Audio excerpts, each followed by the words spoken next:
Boa noite. Vamos iniciar hoje aqui um trabalho, quem sabe dê certo. Pode ser que venha ajudar alguns alunos que têm dificuldade de chegar ao cursinho, né? E é uma maneira de fazer as aulas chegarem até aqueles que estão tendo dificuldade por conta de cansaço, por conta de não ter como chegar mesmo por N motivos, né? Então a proposta aqui é fazer essas aulas chegarem aos colegas, tá bom? Então, dando andamento aqui, agora nós vamos trabalhar aqui o conteúdo da aula, acho que é a aula 6, 7, deve ser 6, talvez. Trabalho, cidadania e Estado no Brasil, da exploração capitalista aos direitos trabalhistas, tá? E aí eu deixo no ar aqui uma pergunta para vocês. Os direitos trabalhistas no Brasil foram conquistas dos trabalhadores ou concessão do Estado? Né? Percebam que essa pergunta é importante porque muita gente aprende que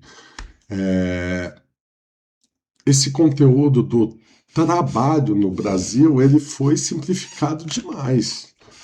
Ou falam que Vargas deu direitos aos trabalhadores e fim de papo, mas não foi assim. Não foi dado nada de graça, foi tudo conquistado a duras penas, tá? Eles não surgiram simplesmente porque um governante, seja ele qual for, resolveu ser bondoso, né? Não surgiram do nada, nasceu de uma relação conflituosa, greves, organizações dos trabalhadores, pressão social, medo das próprias elites de intervenção do Estado. Então, a aula de hoje vai seguir nesse raciocínio. Primeiro, vamos tentar entender alguns conceitos que são fortes, né, como modo de produção, meios de produção.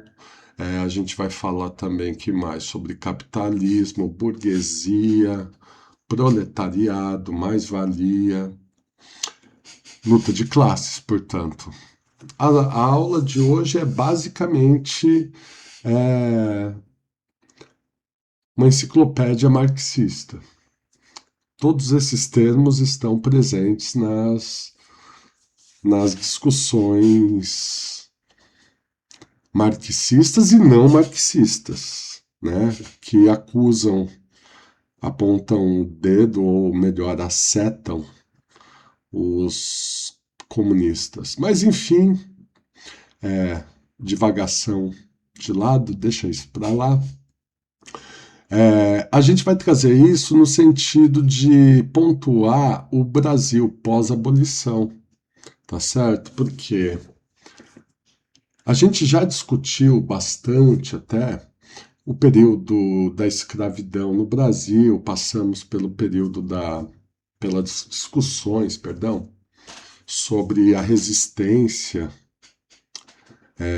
do negro, dos povos originários, né? Também que não foi nada simples, não era um povo dócil e resignado a ser escravizado, né? Como comumente se coloca aí, né?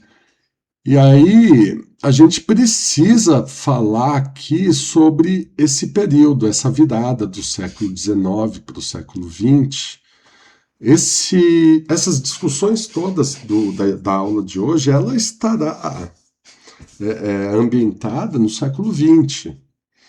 Mas a gente precisa ter sempre em mente que a gente está falando de discussões operárias, né? Levante operário, participação de greves, criação de sindicatos, a gente está se referindo ao século XIX, tanto na Europa quanto aqui no Brasil. Né? O Brasil caminha meio que junto aí, não igualmente na Europa, mas a gente percebe aí que essas ideias, né, que sindicalistas que aparecem no século XIX lá na Europa, quase que imediatamente também começam a pipocar aqui no Brasil no século XIX, talvez com alguns anos aí de diferença, né? Mas tem isso aqui no Brasil também, tão logo aparece lá. Mas vamos dar aí prosseguimento. Então a pergunta problema que eu colocaria aí para vocês é: os direitos trabalhistas no Brasil foram conquistas dos trabalhadores ou uma concessão do Estado? Uns segundos aí para pensar.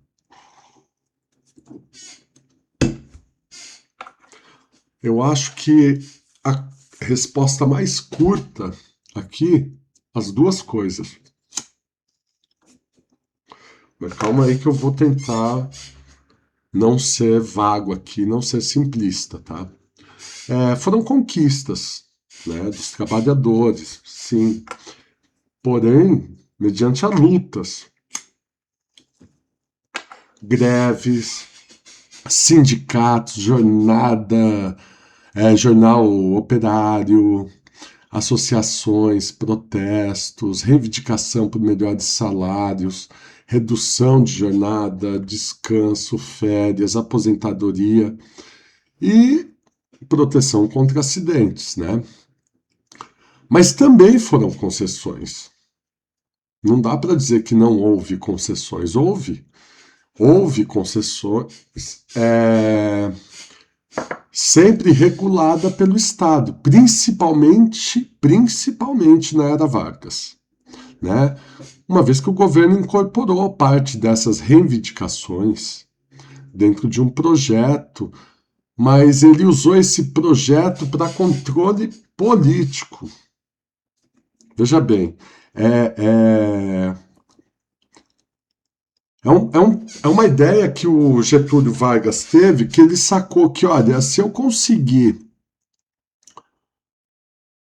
controlar como eu vou dar essas concessões trabalhistas para o povo, eu consigo usar isso daí de forma política para me manter no poder. E prova disso é que ele volta, né? Depois de ter renunciado em 45, ele volta nas eleições de 50, né?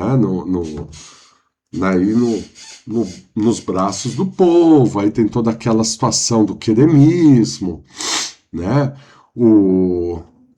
Para se reeleger, para se reeleger não, para ser eleito, né? Porque ali ele foi eleito pela primeira vez, antes foi golpe, que ele chega no poder em 30 foi um golpe. Mas em 50 ali, nas eleições, para se eleger, ele vai usar tudo que ele fez ao longo dos 15 anos de mandato dele em relação ao trabalhador. Ele vai usar aquilo para se eleger e vai conseguir. Né? Não à toa que o apelido do cara foi pai dos pobres. Né? Ele usou de uma plataforma populista. Né? Se tem um cara no Brasil que a gente pode chamar de populista, foi o Getúlio. Né? Declaradamente um populista. O cara soube usar a máquina para se manter no poder e depois para se eleger, de fato, entrar democraticamente na presidência, né? Ou seja, em outras palavras, a gente tem um Estado que vai reconhecer esses direitos, mas também tenta controlar com mãos de ferro. as migalhas que ele dá para o trabalhador. Perceba, ele concede direitos, mas sempre por migalhas. Nada vai ser tão simples assim, né? Tudo é amplamente negociado com o setor empresarial, né? Mas vamos falar cada coisa no seu devido momento.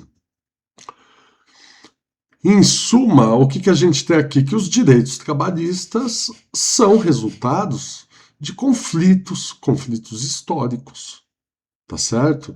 Eles não são apenas presentes de governo, não são vitórias espontâneas dos trabalhadores. Olha, os trabalhadores conquistaram isso aqui do nada. Não, foram duras penas, cara. É uma tensão entre o capital, o trabalho e o Estado, o tempo todo, né? O capital, de um lado, o trabalhador, do outro lado, e o Estado tentando articular essa relação. Até hoje tem esse perfil, né? Aqui, a máquina da sociedade. Bom, aqui a gente pode já começar a falar dos palavrões, né?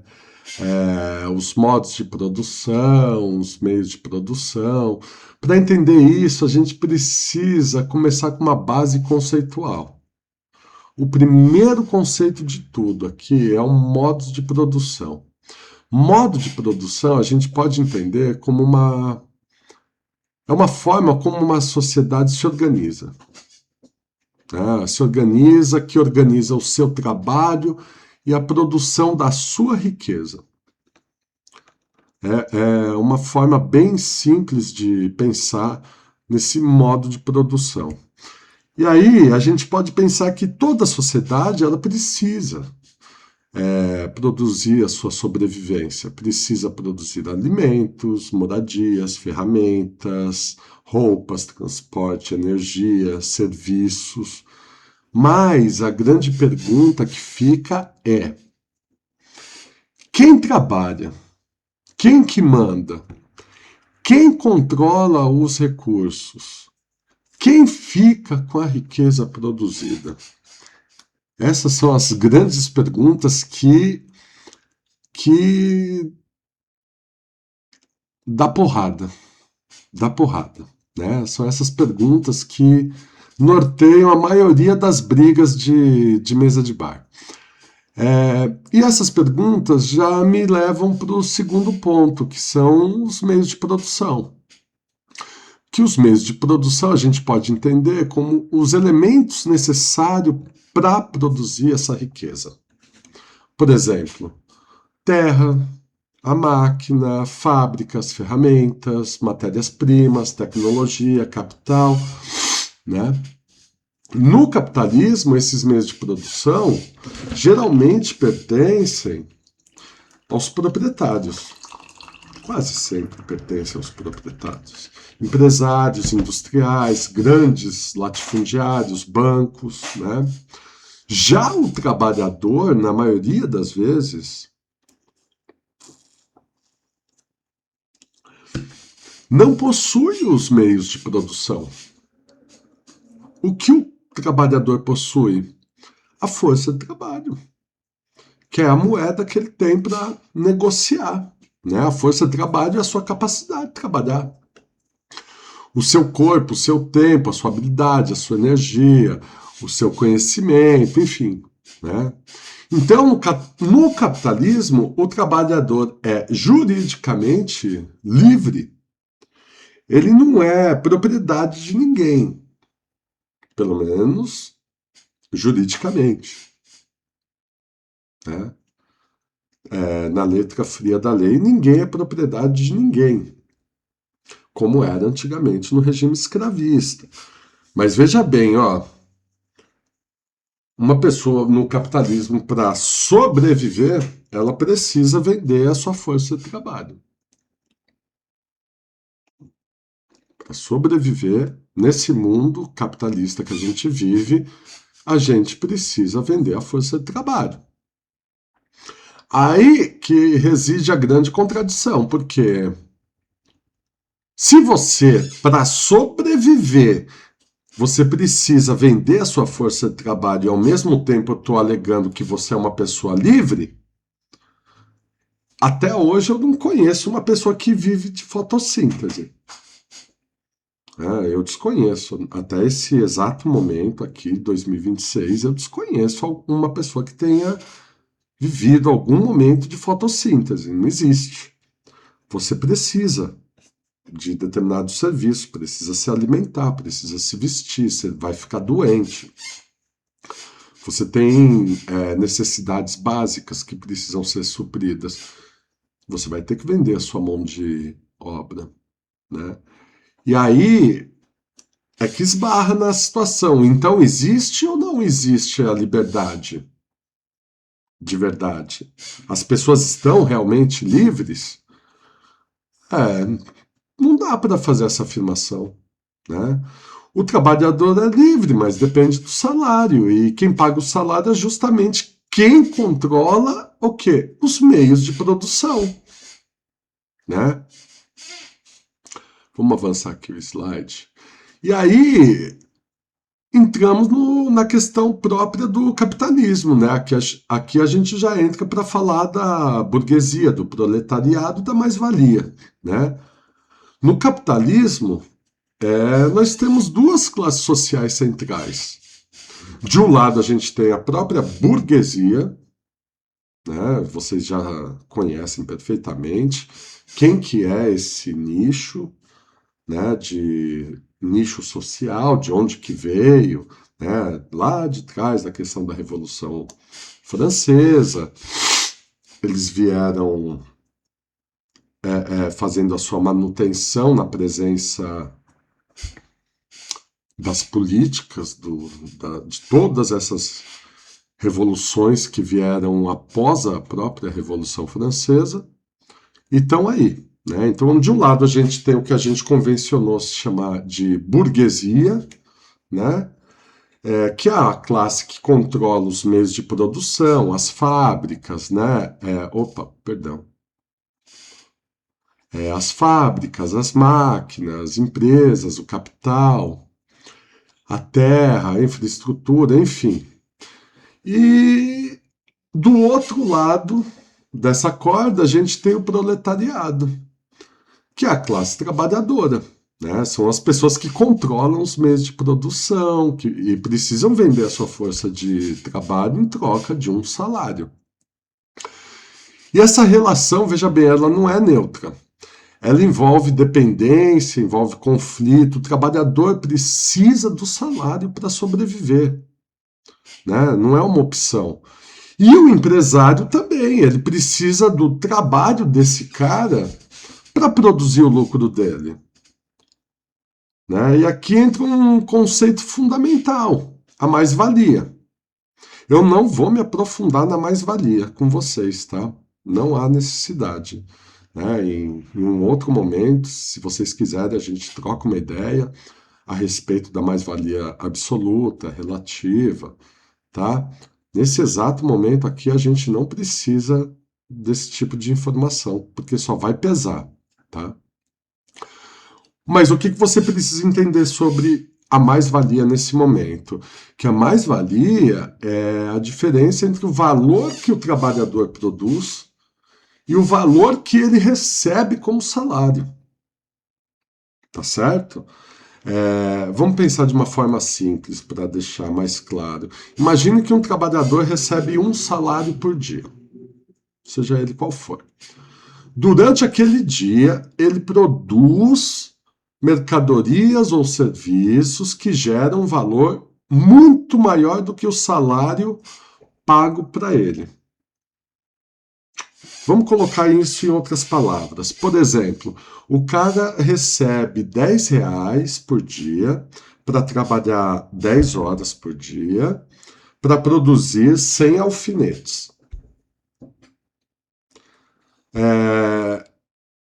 Num dado momento, o patrão dele vai pegar esses 100 alfinetes produzidos e vai vender esses 100 alfinetes por R$ 1.000. Nesses R$ 1.000 já está o lucro, né? O que ele vai pegar, o faturamento que ele vai pegar desses alfinetes, ele vai tirar os R$ 10 do dia de trabalho do cara que produziu, vai tirar, sei lá, mais R$ 10 aí da matéria-prima, por exemplo, mais R$ 10 da logística toda para movimentar isso daí, sobrou 970 na mão do cara. Isso é a mais-valia. Isso é a mais-valia. Foi parar na mão do cara uma coisa que, cara, vale muito mais. Tá muito acima, né? É discrepante. Mas não é também só isso, né? A gente pode problematizar de outras formas essa questão da mais-valia. Ah, mas o cara tinha a matéria-prima, ah, mas o cara detém os meios de produção e o trabalhador não detém. Aí você leva em consideração que nesse exato momento tem oferta e demanda e, sabe, é muita coisa para colocar na equação para você chegar no produto final, né? Mas aqui é só para pontuar basicamente o que seria mais-valia. Se aparecer uma pergunta tocando nesse assunto, eu acredito que não apareça no Enem. Até o momento eu nunca vi, né? Se apareceu, eu estou comendo bronha, né? Mas eles não vão perguntar diretamente o que é a mais-valia. O que pode aparecer, por exemplo, ela pode perguntar como apresentar um texto sobre exploração da mão de obra, jornada de trabalho, baixos salários, isso sim, desigualdade entre patrões e empregados, e esperar que você reconheça a lógica da mais-valia, tá certo? Aí sim, isso eu já vi no Enem, tá certo? Por isso que eu estou colocando esse conceito aqui para vocês, é super importante, né? Vamos seguir aqui adiante. As lutas de classe e o movimento operário. Bom, já dizia o tio Marx que desde que o mundo é mundo, que história existe, existe luta de classes. Por quê? Sempre existiu aquele que manda, aquele que obedece. E nesse meio aí sempre tem o quê? Tem conflito, né? Estamos indo para 23 minutos. Eu quero acelerar aqui, eu não quero me estender muito. E aqui entra a luta de classes, né? Como eu disse, que é um conflito entre grupos sociais com interesses opostos, obviamente. No capitalismo, de forma bem simplificada, a gente pode pensar na burguesia buscando lucro, produtividade e o controle dessa produção, e do outro lado, a gente tem os trabalhadores buscando salários, direitos, redução de jornada de trabalho, segurança, condições, melhorias, né? E essa luta, ela não aparece apenas em momento de revolução. Ela aparece, inclusive, no cotidiano da gente. Né? Tá presente aqui no dia a dia, né? Quando aparece uma greve, alguma discussão envolvendo sindicatos, protestos, negociações, leis trabalhistas que são volta e meia são alteradas aí pelo Tribunal do Trabalho, né? Repressão policial, né? Veja aí o que o Beto Richa fez com os professores aqui em 2012, se eu não me engano, 29 de abril de 2012. Antes foi o Álvaro Dias que jogou os cavalos em cima dos professores. Tem a ficha corrida dessa turma aí recorrente, fazendo esse tipo de presepada em cima dos trabalhadores. O que não falta é exemplo aqui no Brasil, né? A questão é, e quando os trabalhadores percebem que o seu problema não é exclusivamente dele ali naquela empresa, mas é um problema coletivo, é aí que surgem os movimentos operários. Né? Isso daí a gente pode datar direto ali do século XIX. Né? E um trabalhador sozinho pode reclamar do salário? Honestamente? Pode. Vai funcionar? Eu acho pouco provável. Né? Eu nunca vi ninguém negociando com o patrão aí e dar certo. Tal como essa direita maluca vem querendo expor aí, fazer meia dúzia de aloprado, acreditar que tudo bem, você pode ir lá e negociar com o seu patrão que vai dar beleza, né? Não, não vai. Nunca deu. Não vai ser agora que isso vai dar certo. Mas é, que aí é desse meio que surgem os sindicatos, né? É isso que eu estava falando, quando surgem os sindicatos. E o papel do sindicato é muito importante, porque precisa organizar isso daí, né? Porque os direitos trabalhistas, eles não surgem antes da luta. Todos os direitos, eles vêm.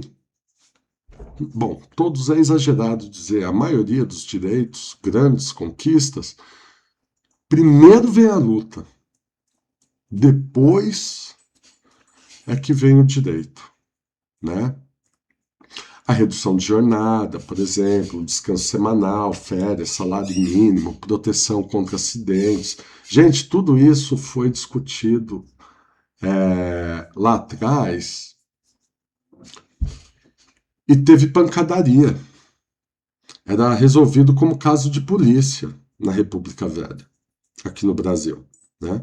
Toda essa discussão que a gente está vendo agora aqui, da escala 6 por 1, que vai acabar com o empresariado aqui no Brasil e tal. E, rapaz, isso não é novidade nenhuma nesse exato momento aqui do Brasil.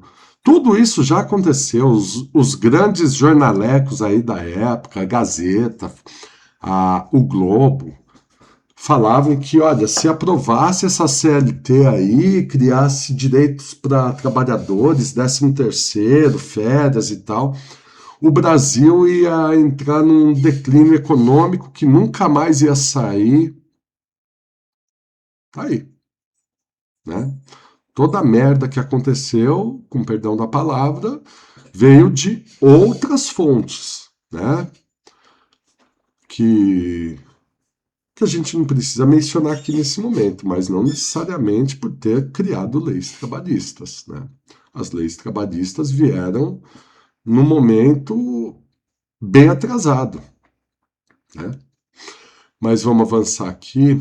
A questão social no Brasil, né? O Brasil tem uma particularidade bem fundamental. Saiu muito tarde da escravidão. A abolição acontece em 88, juridicamente pela caneta da Princesa Isabel.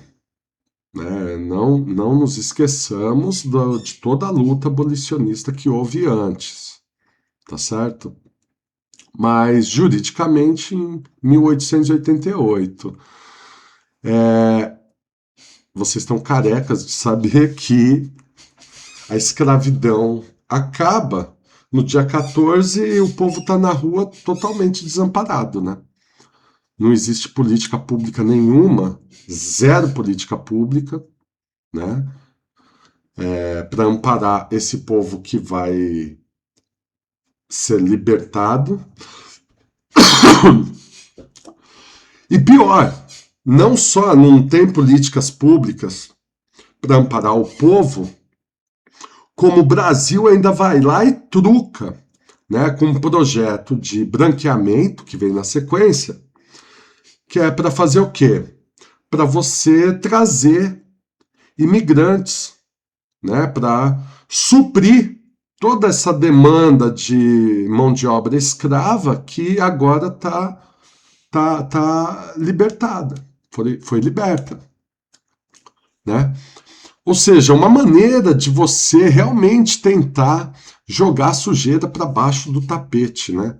Aqui no Brasil não tem problema com negro. Lógico que tem, cara. Lógico que tem. Né? Você pegou os povos pretos, simplesmente no dia 13 de maio foi lá, meteu uma caneta lá com 2 artigos falando: ó, de hoje em diante tá todo mundo livre. Tá, legal, porra. É fantástica, viva a Isabel. Meu querido, e agora no dia 14? Faz o quê? Todo mundo solto aí, não tem o que comer, não tem onde morar, não tem política pública nenhuma para amparar esse povo. Ah, mas aí melhorou. Melhorou o quê? Melhorou nada. Melhorou nada, né? Estamos aqui, ó. Hoje é dia 30 de junho de 2026. Aponta para mim o que melhorou. Os povos pretos estão morrendo aí por tonelada, rapaz. A polícia entra nos morros aí matando preto, cara. É que não chega nos nossos ouvidos aqui, né? Na periferia aí, ó, de qualquer cidade, toda a periferia aí é preto sendo morto aí de bandeja. Não, não mudou nada não, né? Os pretos estão sendo mortos, os pretos são os que são mal pagos. Então, até hoje, é difícil conseguir uma política pública de inclusão. Tem, é lógico que tem, a gente tem as cotas aí, mas pega a Santa Catarrache, né? O governador lá foi lá e suprimiu. Ah, aqui não vai ter cota racial, não, para concurso, para N coisas. Suprimiu. E chegou lá a justiça e falou: não, mas você não pode fazer isso daí porque é inconstitucional.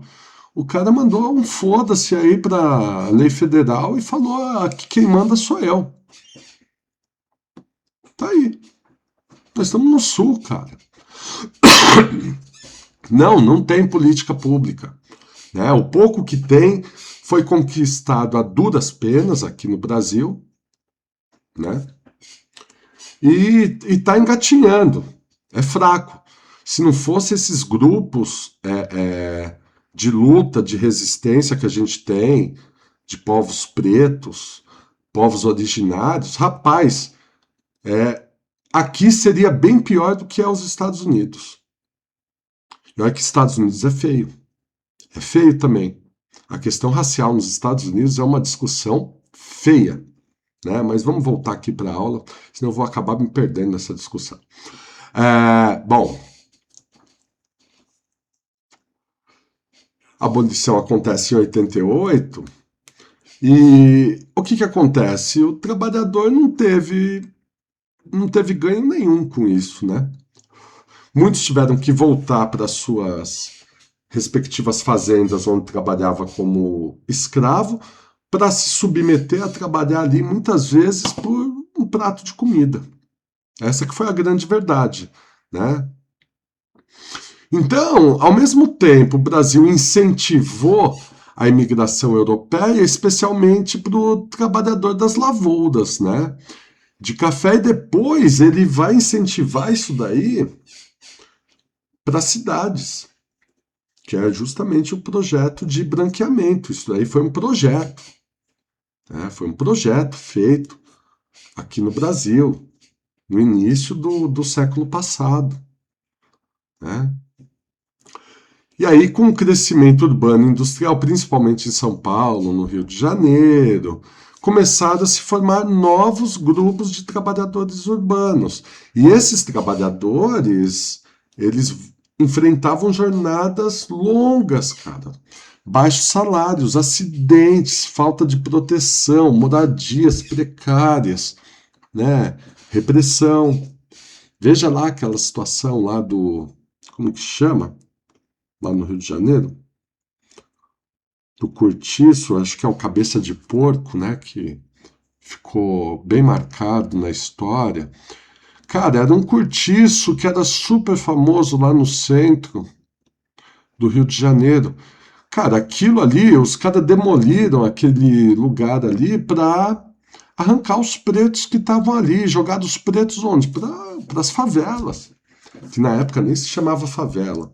Mas isso fica para outra situação a gente conversar, que senão vai fugir muito do tema. Né? Então, a gente tem a questão social, que é um conjunto de problemas produzidos pela desigualdade e pela exploração do mundo do trabalho, tá certo? E é por isso que a gente costuma dizer que nesse período a questão social era tratada não como é tratado hoje, ainda que com toda a ressalva, né, que existe, mas ainda existe uma questão social hoje sendo discutida. Esse governo que está aí, atual e tal, no papel, pelo menos no papel, na frente de todo mundo discute-se. É uma questão social, dá abertura para haver uma discussão nesse sentido. Né? No governo anterior nem isso não tinha. Mas nessa época aqui, na virada do 19 para o 20, a gente está falando do período oligárquico, né, da República Velha. Não, cara, qualquer movimentação que fosse feita nesse momento aí de tentar articular alguma greve e tal, não é uma questão que vai ser discutida. Não, é tratado como caso de polícia mesmo. A greve, a grande greve de 1917, meu amigo, foi porrada para todo lado.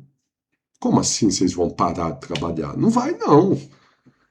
Vai ser tratado como vagabundo. Né? Quem parava de trabalhar ali para reivindicar alguma coisa tal, algum direito, ou não é direito, né? Porque ainda não está garantido isso daí, existe a discussão, é verdade, mas não tem nada no papel ainda, né? E aí, isso daí é tratado como caso de polícia, né?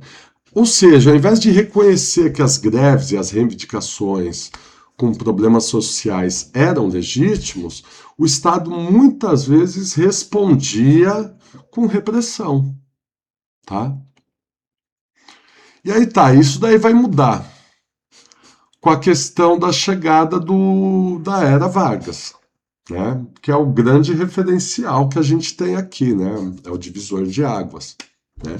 Diante dos conflitos trabalhistas que vão aparecendo ao longo desse período da República Oligárquica, o Estado se posicionou de várias formas. Ele pode reprimir, né, as revoltas, ele pode ignorar, ele pode negociar, ele pode criar leis, pode fiscalizar, pode controlar os sindicatos e pode usar os direitos sociais como forma de contribuição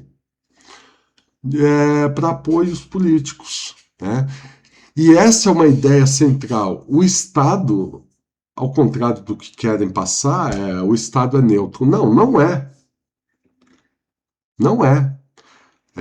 E aqui eu me recordo bem claro aqui da Mad Douglas, né? As instituições pensam, pensam. As instituições pensam. Por quê? Porque as instituições são regidas por pessoas. Tem CPF, essas pessoas têm CPF. Né? Não estamos falando de um ser que não existe aí, né? Um ser aleatório. Não, essas pessoas têm CPF. Né? Então, o Estado tem lado. Né?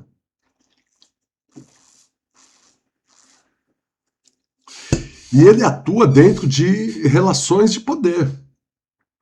No caso brasileiro, a virada mais importante acontece com a Era Vargas mesmo, a partir de 30.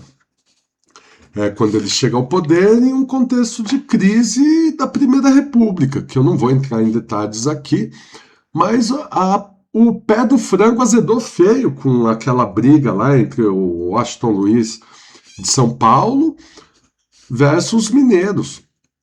Né? Os mineiros vão se aliar com o pessoal do Rio Grande do Sul, os pernambucanos, e vão formar uma aliança ali para tentar derrubar aquela bagunça que era a República Velha.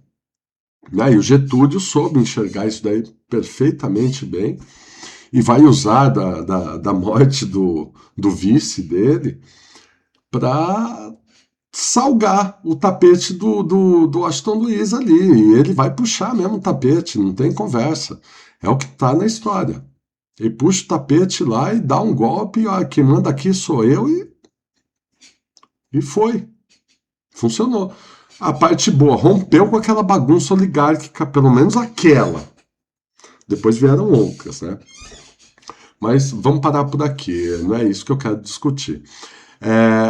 Mas com a chegada do Vargas e com as políticas trabalhistas dele, a gente pode afirmar que o Estado passa a intervir diretamente nessas relações entre capital e trabalho. Tá?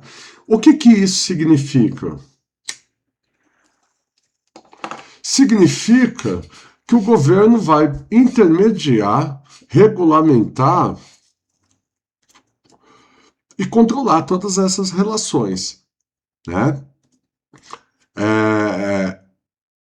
Antes, a tendência era tratar a questão social como um caso de polícia. Agora, a questão social passa a ser também caso do Estado.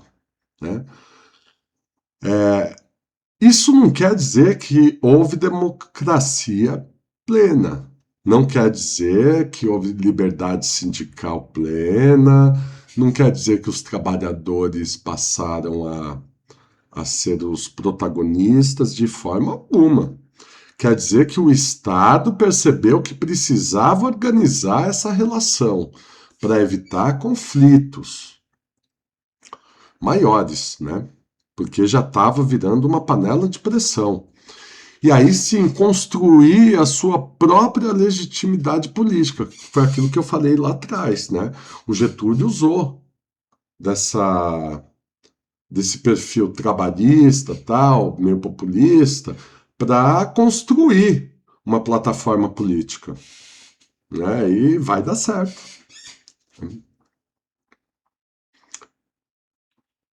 E aí, aqui, né, na era Vargas, o governo construiu uma imagem bastante forte, como eu disse, criando uma imagem de Estado protetor dos trabalhadores. Né? Ele não só se aproxima dos trabalhadores, ele se aproxima com a legenda de proteger esses trabalhadores. Né? E é nesse período que aparece ou se consolidam as medidas, né? Melhor, eu acho que consolidam as medidas, fica melhor aqui. Como a carteira de trabalho, salário mínimo, férias, justiça do trabalho, que até então não existia, previdência. Em 43, veja bem, ó, nas vésperas já do Getúlio sair. A gente está falando finalzinho do Estado Novo, que é aquela parte mais pesada do Getúlio, né? Que foi a ditadura mesmo, mais pesada. Em 43, a CLT com a consolidação das leis do trabalho, né? Que é ali que, de fato, entra em vigor. Né? A CLT vai reunir e sistematizar várias leis trabalhistas. Né? E ela foi importante porque deu a proteção legal aos trabalhadores. Urbanos, formais. Urbanos e formais. Cuidado. Não podemos dizer apenas Vargas deu direitos. Essa frase é pobre, historicamente, tá? A legislação trabalhista, né, da Vargas, ela tem duas faces. De um lado, ela reconhece sim os direitos e melhora a proteção legal de parte dos trabalhadores. Do outro, ela controla com punhos de aço e limita os sindicatos, a autonomia política da classe trabalhadora. E veja bem, de 37 a 45, a gente está falando de da alta ditadura do Vargas, né? As greves foram suprimidas. Se entrar em greve, meu amigo, você é doido se você entra em greve nesse momento. Não tem, é proibido, né? Os sindicatos, todos jogados na clandestinidade, controlados, e a participação política também não está aberta à discussão. Você se posicionou contrário ao governo, bom, vai chegar a conta na tua casa. E chega, né? Assim como chegou depois de 64 para alguns, aqui também chegou, tá? Vargas reconhece essas demandas aí do mundo do trabalho, mas incorpora essas demandas dentro de um projeto político, centralizando tudo nas mãos dele, né? Ele não vai deixar algumas instituições definirem nada, né? Deixar ali para os sindicatos definir como que vai se dar essa relação e tal. Não, tudo fica na mão dele, né? E aí a gente tem a questão do que ficou conhecido como cidadania regulada, né? Que é onde entra um conceito muito importante. É um conceito que ajuda a entender o tipo de cidadania construída no Brasil. Que significa que o acesso a direitos sociais passou a depender, em grande parte, da posição do indivíduo no mercado de trabalho formal. Ou seja, para ter direitos era preciso estar em uma ocupação reconhecida, regulamentada, formalizada, né? Quem, portanto, que está incluído nisso daí? Nos trabalhadores urbanos formais.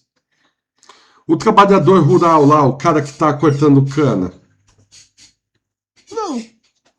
Primeiro que é rural, né?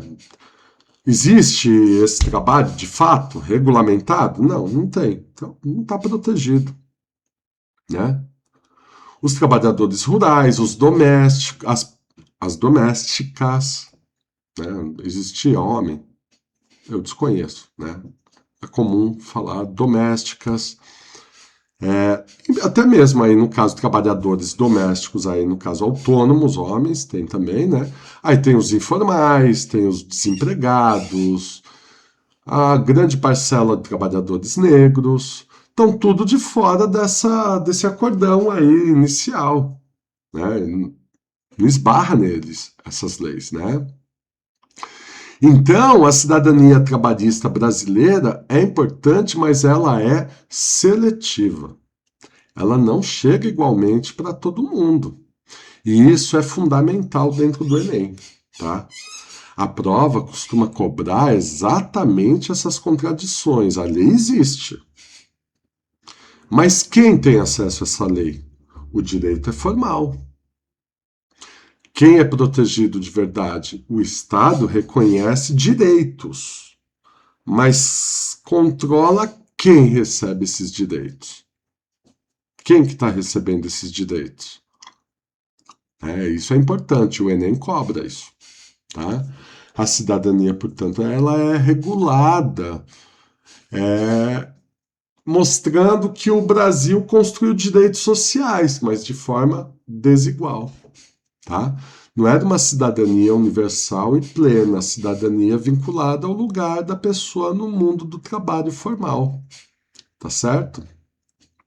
Enfim, aqui para fechar, o Enem costuma cobrar esse tema de maneira interpretativa, tá?